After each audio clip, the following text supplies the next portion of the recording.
berharap dalam kekudusan. Keluaran 3 ayat 5. Lalu ia berfirman, janganlah datang dekat-dekat, tanggalkanlah kasutmu dari kakimu, sebab tempat di mana engkau berdiri itu adalah tanah yang kudus. Musa menuliskan bagian ini bagi bangsa Israel yang mengerti betul suasana pergumulan mereka di padang gurun. Bangsa Israel tahu pasti tentang semak duri dan sifat-sifatnya. Kata semak duri muncul pertama kali dalam Alkitab pada kitab Kejadian 3 ayat 18, yakni setelah manusia berdosa dan tanah dikutuk oleh Tuhan Allah. Tanah hanya akan menghasilkan semak duri. Semak duri memiliki konotasi dosa. Dalam Ibrani 6 ayat 8, semak duri dekat kepada kutuk dan pembakaran. Dalam bacaan di atas Keluaran 3 ayat 5, dikisahkan bahwa Allah menampakkan diri dalam nyala api di tengah-tengah semak duri. Sekali lagi, semak duri ini mengingatkan kepada kutukan Tuhan Allah terhadap tanah akibat kejatuhan manusia ke dalam dosa. Kejadian pasal 3 ayat 18.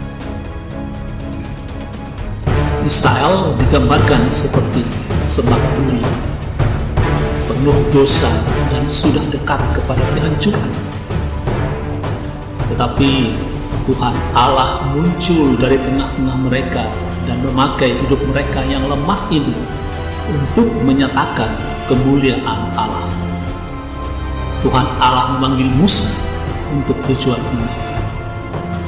Kata kudus dalam Alkitab pertama kali muncul dalam ayat ini.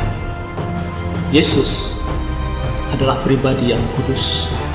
Dalam keadaan sebagai manusia, dia dilahirkan sebagai keturunan Daud, kelompok yang lemah, terjajah dan tak berdaya, seolah-olah tidak memiliki harapan hidup, ibarat semak duri yang telah dekat kepada kehancurannya.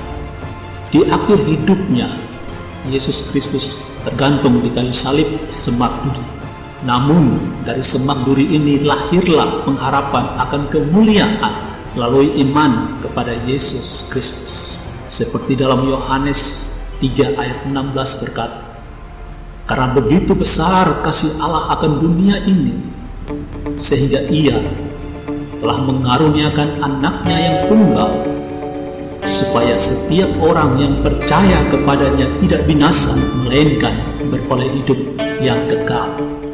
Oleh karena dan hanya melalui Yesus Kristus, kita memiliki keberanian untuk datang menghampiri tahta Allah yang Maha Kudus, sesuai dengan Ibrani 4 ayat 15 dan 16. Di dalam Roma 8 ayat 28 menyatakan bahwa Allah turut bekerja dalam segala sesuatu dalam kondisi manusia yang sangat terbatas dan di luar harapan pun. Allah dapat turut bekerja. Allah menyatakan diri kepada manusia dalam penampakan yang luar biasa. Dan setelahnya, Tuhan memakai hidup Musa setelah penampakan itu. Musa dapat melakukan mujizat demi mujizat bagi kemuliaan Allah. Secara khusus, pemanggilan Musa itu untuk membawa bangsa Israel, umat pilihan Tuhan Allah, keluar dari tanah perbudakan di Mesir menuju dan memasuki tanah perjanjian di tanah Kanaan yang berlimpah susu dan madu.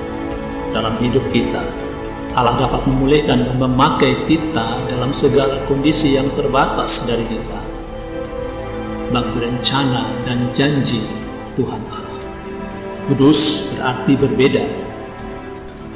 melalui Keluaran 3 ayat 5 memberi tanda bahwa kekudusan Allah ada dalam kuasa Allah untuk menyatakan dirinya dalam nyala api yang muncul dari tengah-tengah semak duri, tetapi semak itu tidak terbakar. Setiap kita adalah orang-orang yang telah berdosa dan gagal dalam hidup ini. Seperti semak duri yang sudah dekat kepada kehancurannya, segera dibakar dan binasa. Jikalau kita duduk berdiam diri lalu mencatat semua dosa yang telah kita lakukan di masa lalu, berikut kegagalan demi kegagalan yang telah kita alami, maka tidak akan cukup sekian lembar kertas kita gunakan untuk mencatat semua hal itu. Tetapi syukurlah kepada Allah di dalam Kristus Yesus yang telah memberikan kepada kita pengharapan akan keselamatan dan kemuliaan di dalam nama Yesus Kristus. Karena itu, sudahkah saudara menerima Yesus Kristus dalam hidup? Jika belum, maukah saudara menerimanya sekarang?